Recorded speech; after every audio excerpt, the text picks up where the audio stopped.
Hi అండి, అందరికీ నాకు వండటం వచ్చండి ఛానల్కి స్వాగతం. ఈ వీడియోలో సొరకాయ పెరుగు పులుసు ఎలా చేసుకోవాలో చూపిపోతున్నానండి. ఒంటికి మంచిగా చలవ చేస్తుందన్నమాట ఈ సొరకాయ పెరుగు పులుసు కనుక మనం తిన్నట్టయితే.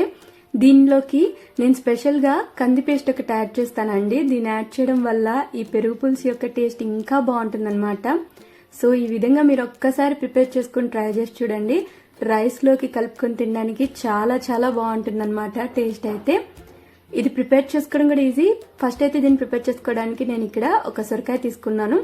కాస్త లేత సొరకాయ తీసుకున్నట్టయితే మనకు తొందరగా ఉడికిపోతుంది. ఇలా మజ్జిగ పులుసు కానీ పెరుగు పులుసు చేసుకునేటప్పుడు చాలా బాగుంటుంది. సొరకాయని కొంతమంది ఆనపకాయ అని కూడా అంటారండి. వీటిని ఒకసారి మనం బాగా పొట్టు తీసేసుకున్న తర్వాత మధ్యలో ఉన్న ఈ గింజలు ఉంటాయి కదా, వీటిని రిమూవ్ చేసేసుకోవాలి. నాదైతే కాస్త లేతగా ఉంది కాబట్టి నేను ఎక్కువగా రిమూవ్ చేయడం లేదు. పెద్ద పెద్ద గింజలు ఉన్నట్టయితే బాగా నీట్ గా రిమూవ్ చేసేసుకున్న తర్వాత ఇలా చిన్న చిన్న ముక్కలుగా కట్ చేసుకోవాలి. ఈ విధంగా వీటిని కట్ చేసేసుకుని చూస్తున్నారు కదా, ఇంత చిన్న ముక్కలుగా కట్ చేసుకుంటే తొందరగా వాడిపోతాయి. కట్ చేసి పక్కన పెట్టేసుకోండి. ఇప్పుడు మిక్సీ జార్లోకి నేను ఇక్కడ కందిపప్పు 1 టేబుల్ స్పూన్, అలాగే 1/2 టేబుల్ స్పూన్ మామూలు బియ్యం ఉంటుంది కదా, పచ్చి బియ్యం, దాన్ని వేసి ఒక 2-3 గంటలు నానపెట్టుకున్నాను. దాన్ని వాటర్ లేకుండా యాడ్ చేసుకోవాలి. అలాగే మీ కారానికి సరిపడా పచ్చిమిరపకాయలు నేను ఇక్కడ 3 వేసుకున్నాను. 3 వెల్లుల్లిపాయ రబ్బలు, చిన్న అల్లం ముక్కని చిన్న చిన్న ముక్కలుగా కట్ చేసి వేసేసుకుని చక్కగా వీటిని ఈ విధంగా స్మూత్ గా మసాలా పేస్ట్ లాగా గ్రైండ్ చేసేసుకోవాలి. ఇది యాడ్ చేయడం వల్ల మన మజ్జిగ పులుసులో మంచి టేస్ట్ వస్తుందండి. ఇప్పుడు నేను ఒక 1/2 లీటర్ పెరుగు తీసుకున్నాను. ఇందులో ఏమాత్రం ఉండలు లేకుండా చక్కగా మనం విస్క్ చేసుకోవాలి. మీరు కావాలంటే కవ్వంతో అయినా చిలుక్కోవచ్చు. ఇప్పుడు ఇందులోకి ఈ పెరుగుకి సరిపడా ఉప్పు మాత్రం యాడ్ చేసుకుని కొంచెంగా వాటర్ యాడ్ చేసి కాస్త థిక్గానే తిని కలుపుకోవాలి. ఇదే మీరు పలసగా కలుపుకుంటే మజ్జిగ పులుసు అయిపోతుంది. అదే కాకుండా పెరుగు పులుసు లాగా ఉండాలంటే ఈ విధంగా కాస్త క్రీమీగా కలుపుకోండి. ఇప్పుడు ప్యాన్ లోకి ఒక 2.5 టేబుల్ స్పూన్ వరకు ఆయిల్ యాడ్ చేసుకోండి. ఆయిల్ వేడైన తర్వాత పోపు దినుసులు, ఉద్దిపప్పు, ఆవాలు, కాస్త జీలకర్ర, ఈ మూడింటిని కలిపి వేసేసి చక్కగా వీటిని చిటపట్లాన్నిచ్చి రంగు మారినివ్వండి.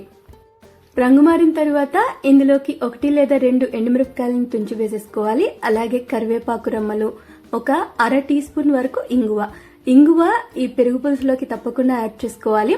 ఇలా యాడ్ చేసిన తర్వాత ఈ కరివేపాకు రెమ్మల్ని ఫ్రై అవ్వనివ్వండి. ఫ్రై అయిన వెంటనే ఇందులోకి మనం ఒక మీడియం సైజ్ ఉల్లిపాయని సన్న సన్న ముక్కలుగా పొడవుగా కట్ చేసి వేసుకోవాలి. ఇప్పుడు ఈ ఉల్లిపాయ ముక్కలు అయితే మరీ ఎక్కువగా ఫ్రై అవనవసరం లేదండి. పచ్చివాసన పోయేంత వరకు వేగనిస్తే సరిపోతుంది. ఈ విధంగా వేగిన తర్వాత ఇందులోకి ఒక మీడియం సైజ్ టొమాటోని చిన్న చిన్న ముక్కలుగా కట్ చేసి వేసుకోండి. మీరు కావాలంటే సన్నగా పొడవుగా ముక్కలుగా కట్ చేసైనా వేసుకోవచ్చు. ఇప్పుడు ఇందులోకి రుచికి సరిపడా ఉప్పు, అలాగే ఒక 1/2 టీ స్పూన్ అంత పసుపు వేసి చక్కగా టమాటాలని మెత్తబడినివ్వండి. ఇక్కడ మనం ఉప్పు పెరుగులో ముందే వేసేసుకున్నాం కాబట్టి ఇక్కడ మనకు కావాల్సినంత మాత్రమే యాడ్ చేసుకోండి. టొమాటోలు వేగిన తర్వాత సొరకాయ ముక్కలు అంటే ఆనపకాయ ముక్కలు వేసేసుకుని చక్కగా వీటిని ఆయిల్లోనే వేగనివ్వాలి.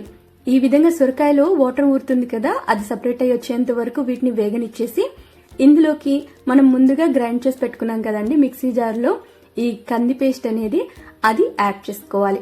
ఇలా కందిపప్పు పేస్ట్ యాడ్ చేసిన తర్వాత ఇది తొందరగా చిక్కగా అయిపోతుంది అనమాట. కాబట్టి ఈ ఆనపకాయ ముక్కలు ఉడికేంత వాటర్ ని మనం యాడ్ చేసుకోవాలి. ఫస్ట్ కాస్త వాటర్ యాడ్ చేసి కలుపుకుని చూడండి.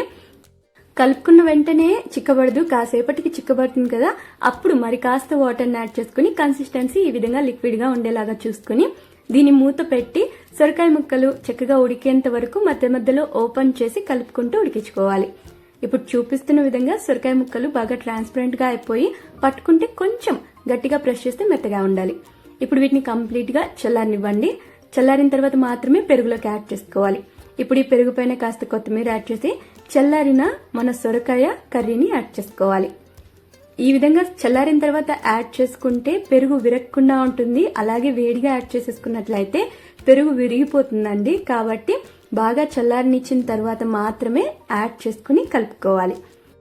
కలిపిన తర్వాత ఒకసారి సాల్ట్ చెక్ చేసుకోండి. తక్కువైనట్టయితే యాడ్ చేసి కలిపేసుకుంటే ఎంతో టేస్టీగా సొరకాయ పెరుగు పచ్చడి రెడీ అండి. చాలా బాగుంటుంది రైస్ లో కలుపుకొని తినడానికి.